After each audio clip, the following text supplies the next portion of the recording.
Redditors who joined the military and regretted it. What made you regret it? I regret the last 6 years I was in. It cost me my marriage, my sanity, health, and all around sucked the joy out of life. The stupid game got really fucking stupid in those last 6 years. Truth is, if I had reclassed to a different MOs, I'm sure I would have been happier and would still be in.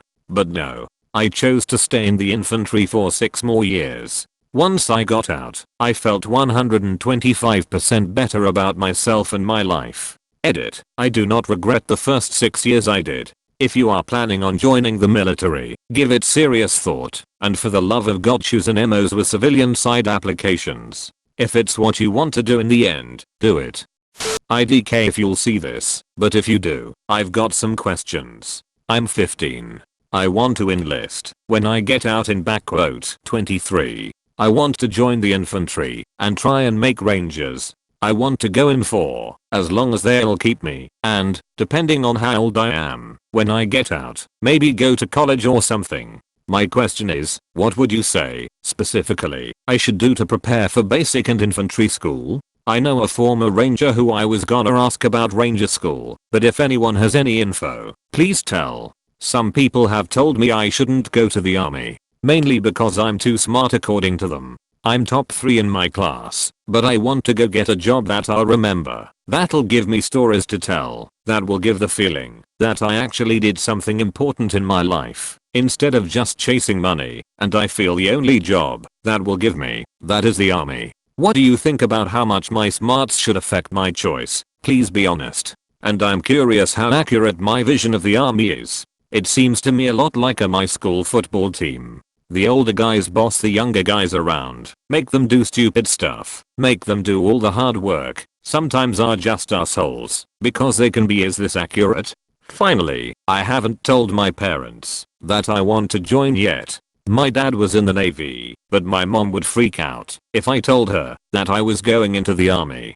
Can you please give me an idea on how to tell her without giving her a panic attack? Thank you all for your info, and thank you 1000 times as much for your service. My coworkers were assholes that would bully specific troops into being afraid to work because would get yelled at if they ever made mistakes. They were apprentices. They'll make mistakes. The shifts were long and irregular. Sometimes I would walk in at 7 in the morning for work, only to be told, oh, I meant to call you. You're moved to nights. Come back at midnight. People got placed on weekends for 5 or 6 months at a time and only got pulled off so I could due process or deploy. People shame you for using vacation days and often deny you vacation time. It's a shit show. Served for 5 years when I was 18 to 23. It was cool, got to travel, and met some of my best friends, but man, that 2 to 3 year mark comes around, you can either put up with the stupidity or get out. We always joke the military was so fucking stupid because the smart ones don't re-enlist and the shitheads stay in and climb up the ranks. I chose to get out, but similarly don't regret some aspects. I felt like I missed some aspects of life with my friends from home going to college while I'm sleeping on the ground for the 2nd week in a row, or getting denied to go to a funeral for an uncle who wasn't part of my immediate family. But now that I'm out and started to go to school, I'm really glad I joined. Just getting the money for college alone made it worth it. It's illegal for you to quit, and you're salaried and overtime exempt. There is zero incentive for them to not ride you like the indentured servant you actually are at that point. 100-hour weeks are not uncommon. Beyond that, the sheer amount of control over your life that they have, and more specifically all the incredibly stupid shit they choose to make a big deal out of instead of letting you do your job. The specific job itself was fine, but everything about the military and military life is fucked. One of the weirdest moments I've had while I've been in was while helping someone get their bus started. I was reading through their paperwork to make sure everything was in order, and I stumbled across a sentence about the soldier receiving the commander's authorization to live somewhere. I can't remember exactly what it said, but it hadn't occurred to me that you have to have your boss's approval to live in your own home. That, along with all of the other shit you have to be allowed to do. Soldiers can't go here. Soldiers can go there. Can't consume this. Can't have too much alcohol. Can't go outside a certain mileage area. Can't cross any land border with Mexico without a commanding general's signature. Can't go overseas for vacation without a colonel's signature. Technically can't drive your car without a signed inspection from an NCO.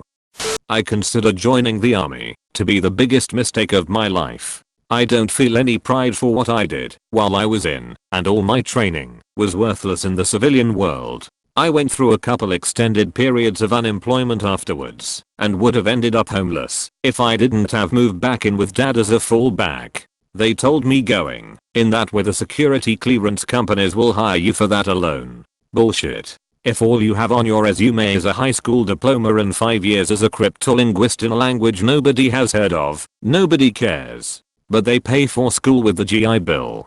3 years of benefits only, and it didn't cover much more than books. I've read that it's better now. Plus when you're 17 and looking at schools, they care. They offer scholarships and grants. When you're in your mid-20s, they don't.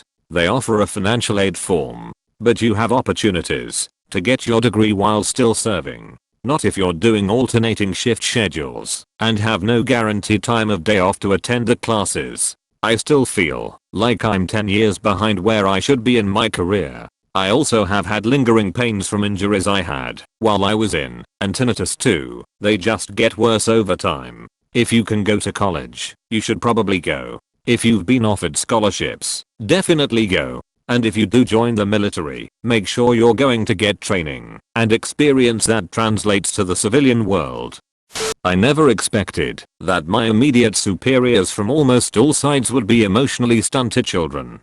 I have a great deal of ambivalence about my service. Some days I regretted the toxic shit I put myself through and how helpless I felt trying to get any kind of help for the issues I was having. On the other hand, I made some amazing friends in the Navy. It gave me a huge advantage on my resume, and their benefits are currently helping me pay rent and are putting me through school. It's tough. A lot of what makes a person's service great or terrible is simple location and circumstance. It's a toss whether you end up at a command with great morale, where people have each other's backs, or someplace really toxic where someone will throw you under the bus without a second thought for a chance at advancement. Even people who enjoy the military at one point often end up wishing they had gotten out when they had the chance. My best friend joined the Coast Guard about 6 months after I joined the Navy. He had visions of making Master Chief or Warrant Officer for years. Now he wishes he hadn't re-enlisted and has another 3 years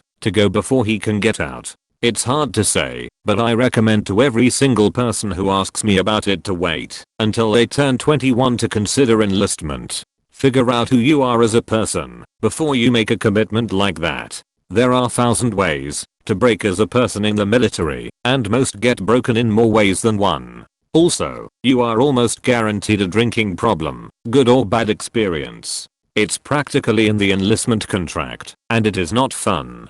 Finally kicking a 9-year drinking problem almost 5 years after getting out of the Navy. Feels good. My friend said his colleagues were nasty and that I didn't want to know what they did to the women or how they treated them. He said a lot of women who joined who were good friends of his had experienced sexual assault while serving at some point. He said that being in the military did something to some of the men, made them desperate. Either that or they were always sick in the head. Basically they couldn't take no for an answer. They would harass the girls that said no or treat them like shit for it. They would also sometimes buddy up over it. There were other reasons he regretted joining, but that was the one that stuck out to me. He hated watching that happen to people.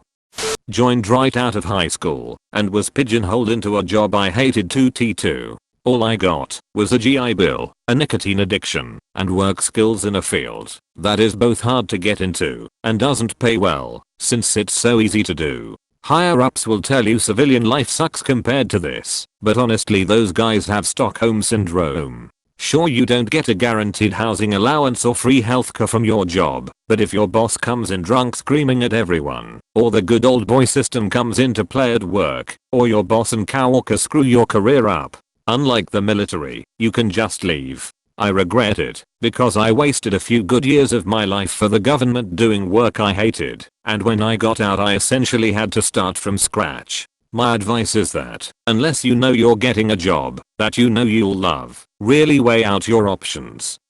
You're constantly told that hard chargers, go-getters and great workers are rewarded. They aren't.